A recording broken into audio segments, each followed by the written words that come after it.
transicionar al mensaje. Es un día triste, el último día de nuestras series de las bienaventuranzas. Si quieren llorar, es un buen tiempo para hacer.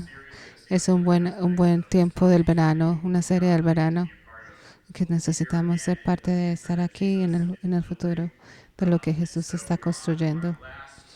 Y aquí tenemos último tema de las bienaventuradas, pero siempre están en la Biblia. Entonces vamos a hablar sobre los que procuran la paz. Bienaventurados los que procuran la paz. Bienaventurados los que procuran la paz, porque ellos serán llamados hijos de Dios. Quiero empezar para concentrarme en esa palabra de los pacificadores.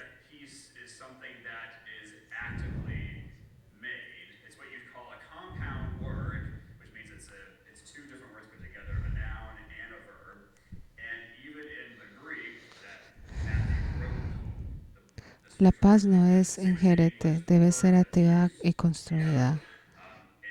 Estamos llamados a ser pacificadores, no simplemente evitadores de conflictos.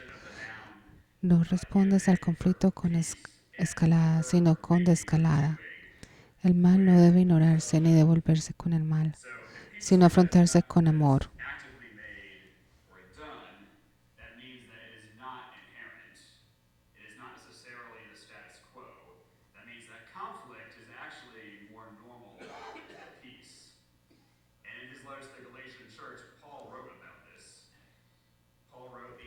En Gálatas,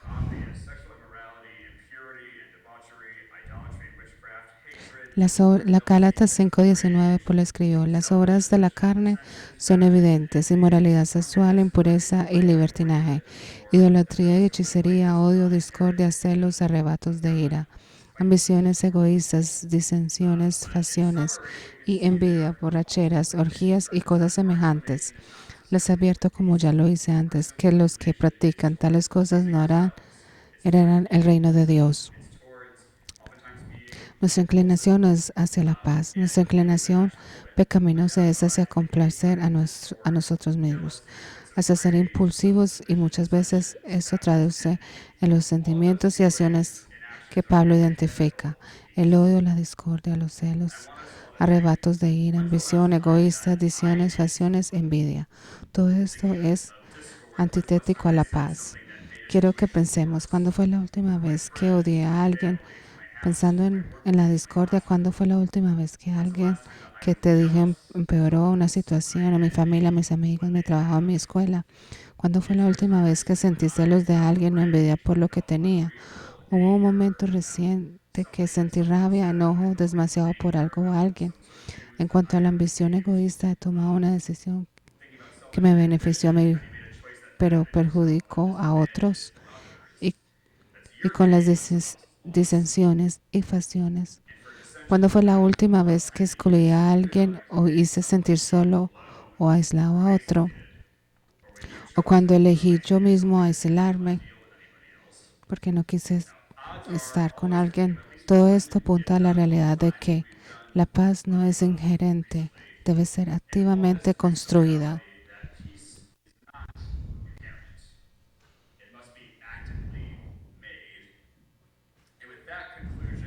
Y con esa conclusión en mente, una pregunta lógica es: ¿cómo hacemos realmente la paz? Una, un gran error común es pensar que hacer la paz equivale a evitar conflictos. Eso es un error,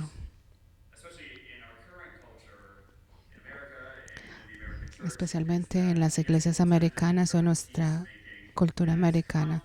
Hacer la paz y evitar el conflicto pueden parecer similares, pero son distintos. Esos llamados a ser pacificadores, no simplemente evitadores de conflictos.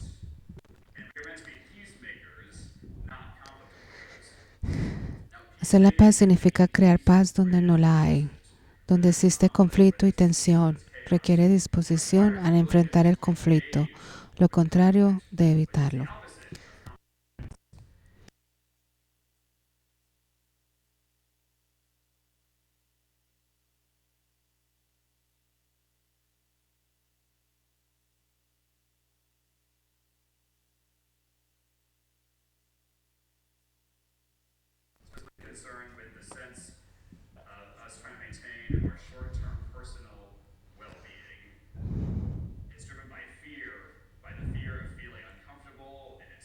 Con la ayuda del Espíritu Santo, tanto la elección de ser pacificadores está a nuestro alcance. Podemos elegir acciones basadas en el amor, no en el odio. Podemos buscar el gozo en lugar de resignarnos al cinismo. Podemos practicar la paz en lugar de construir el caos. Podemos ser pacientes en lugar de impacientes.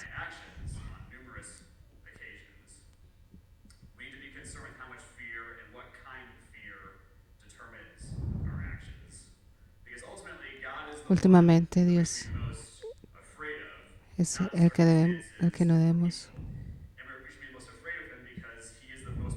porque Él es el Dios más poderoso del universo. Podemos ver en Proverbios, aquellos que confían en Dios es cautivado ser.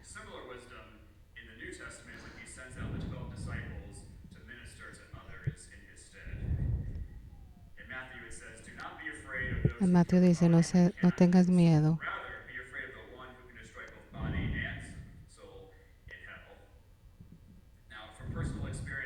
Por experiencia,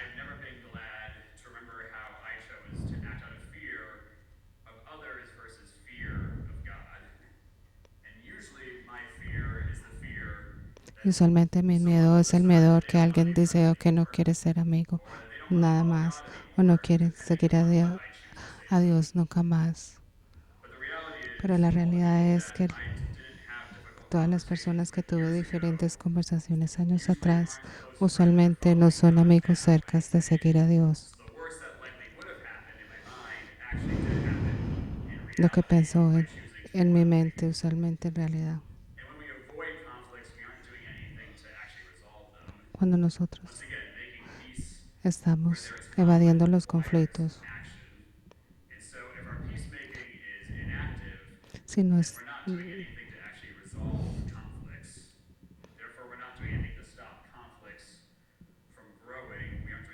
no estamos haciendo hacer conflictos de crecer.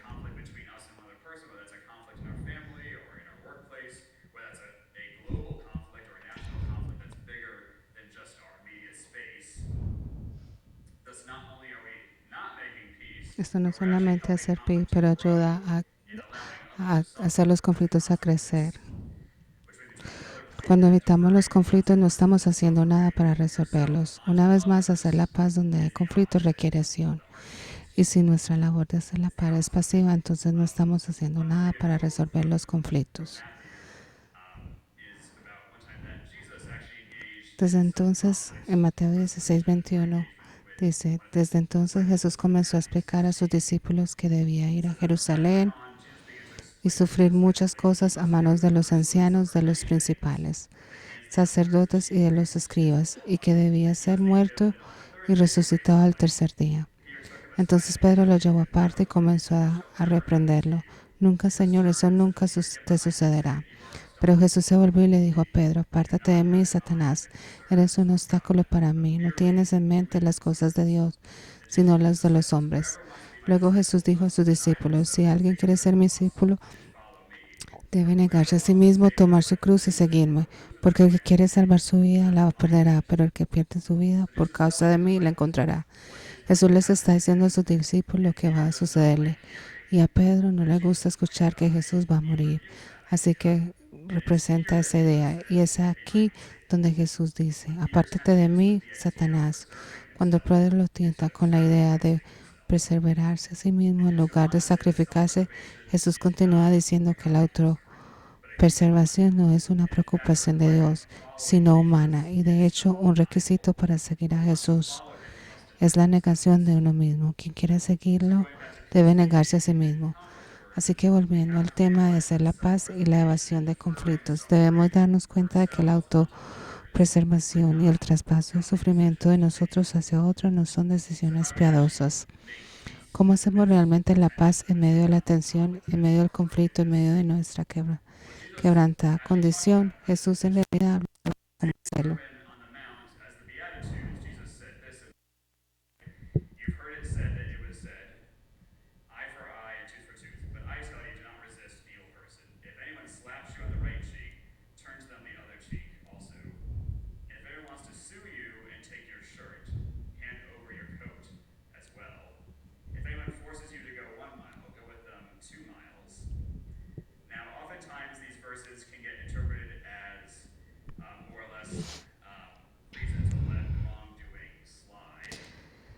Ustedes han oído que sí dijo ojo por ojo, diente por diente, pero yo les digo, no resistan al que es malo. Si alguien te da una bofetada en la mejilla derecha, vuelve también la otra.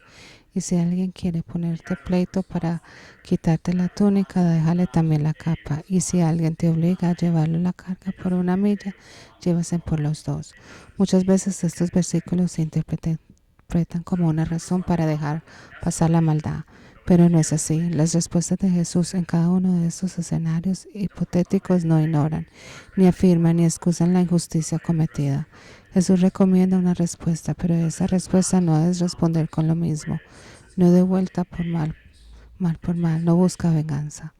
No respondas al conflicto con escándalos, sino con desescalada. Esto no es evitar el conflicto, es enfrentarlo y desescalarlo. La injusticia se confronta directamente con una manera amorosa, pero que también llama la atención del que hace el mal. Cada respuesta enfrenta el mal con un amor inmerecido y en la esencia sostiene un espejo frente al mal, al hechor, para que reconozca que él es quien está actuando mal. Si tu hermano peca contra ti, ve y repréndelo a solas. Si te escucha, has ganado a tu hermano. Pero si no te escucha, lleva contigo a uno o dos más para que todos los asuntos se resuelvan mediante el testimonio de 2 o 3 testigos. Si se niega a escucharlo, dilo a la iglesia. Y si incluso la iglesia se niega a escucharlo, trátalo como lo harías con un pagano o un recaudador de impuestos. Cuando vemos que nuestros hermanos cristianos pecan a cometer una injusticia, Jesús nos manda a afrontar, no a dejarlos sin tratar. Esa no es una respuesta violenta. Jesús da una orden a seguir y esa orden enfatiza tratar el pecado primero en privado y luego en un contexto reducido. El enfoque de Jesús, aunque directo, ofrece al hermano o la hermana en falta de dignidad y privacidad y corregirlo.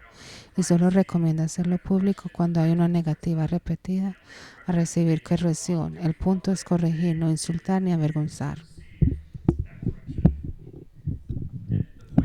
Una vez más, el mal no debe ignorarse ni devolverse con el mal, sino afrontarse con amor. Y quiero terminar con este pasaje.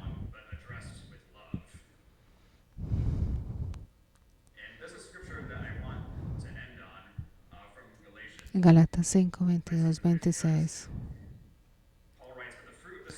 Los frutos del Espíritu es amor.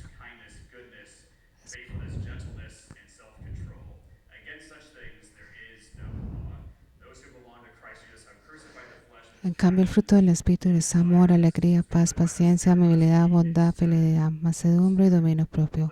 Contra tales cosas no hay ley. Los que son de Cristo, los que son de Cristo Jesús han crucificado la carne con sus pasiones y deseos. Si vivimos por el Espíritu, andemos también en el Espíritu. No seamos vanidosos, irritándonos y envidiándonos unos a otros. Algunos de ustedes reconocen que este pasaje es la continuación y el reverso de los versículos con los que comenzamos. Así como nuestra carne suele inclinarse hacia el odio, la discordia, los celos, los arrebatos de ira, la ambición egoísta, las disensiones, las facciones y la envidia, también son posibles andar conforme al Espíritu y elegir amor, alegría, paz, paciencia, amabilidad, bondad, fidelidad, mansedumbre y dominio propio. Dios nos ha dejado indefensos frente a la carne, nuestro egoísmo y conflicto y la tensión que ellos producen. Si seguimos a Jesús, tenemos acceso al Espíritu Santo y el Espíritu Santo nos capacita y así elegimos para amar, practicar el gozo y la paz, ser pacientes, ser amables, ser buenos, ser fieles, mansos y tener dominio propio. No estamos destinados a ser esclavos de nuestra naturaleza pecaminosa. No tenemos que estar atados al conflicto y al caos. Podemos elegir andar conforme al Espíritu. Con la ayuda del Espíritu Santo, la decisión de ser pacificadores está a nuestro alcance. Podemos elegir acciones basadas en el amor, no en el odio. Podemos buscar el gozo en lugar de resignarnos al cinismo. Podemos practicar la paz en lugar de contribuir al caos. Podemos ser pacientes en lugar de pacientes. Podemos elegir ser amables en lugar de ser mezquinos. Podemos escoger lo bueno y noble sobre lo malo.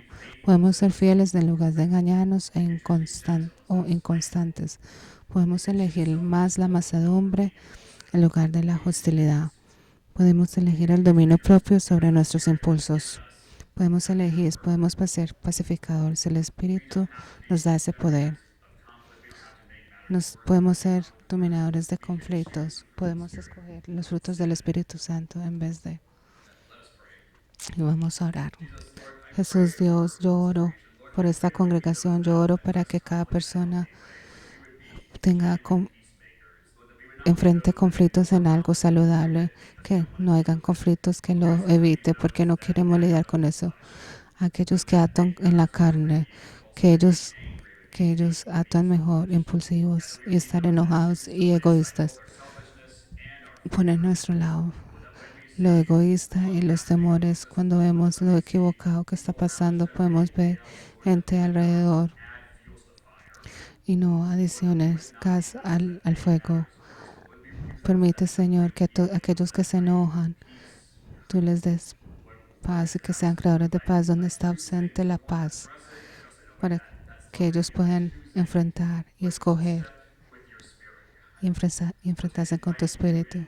Te inviten a ti y escojan lo que es bueno y lo que es saludable y que escojan lo que necesitamos y para que escojan enfrentar nuestras criaturas.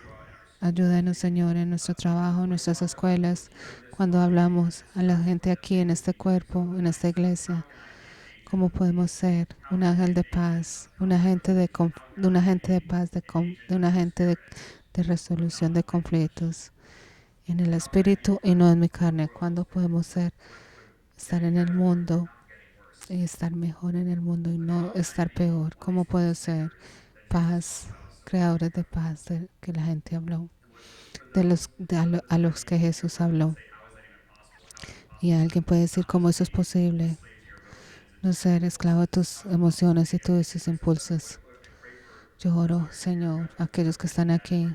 Yo pienso, Señor, que veamos el Espíritu, que busquemos tu Espíritu, tu carácter y que lo invitemos a tu vida y a tu corazón y a tu mente, para que ellos sepan de que están en un estado real, para que tú puedas tocar vidas día a día. Señor, ayúdanos a pararnos con tu Espíritu. Ayúdanos a ser aquellos que tú usas. Ayúdanos a ser nuestra comunidad en paz. Ser pacificadores. En tu majestuoso nombre. Amén.